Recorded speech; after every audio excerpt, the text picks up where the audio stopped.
Attorney, hindi po binibigyan ng employer ang service charge na kinikita namin bilang mga waiter.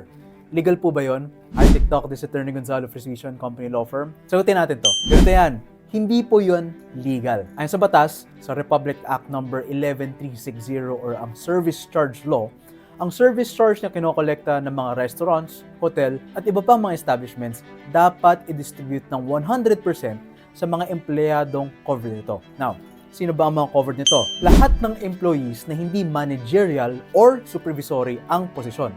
Sa madaling salita, lahat ng rank and file employees. Regular itong nabibigay sa mga covered na empleyado kasama na ang mga waiter.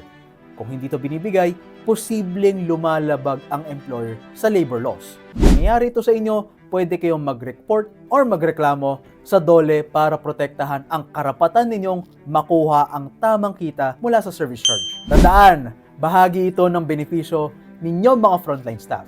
Ngayon, kung hindi nyo nakukuha ang part nyo, karapatan ninyo na ipaglaban ang tamang distribution ng service charge. Stay informed, know your rights, and follow for more legal tips.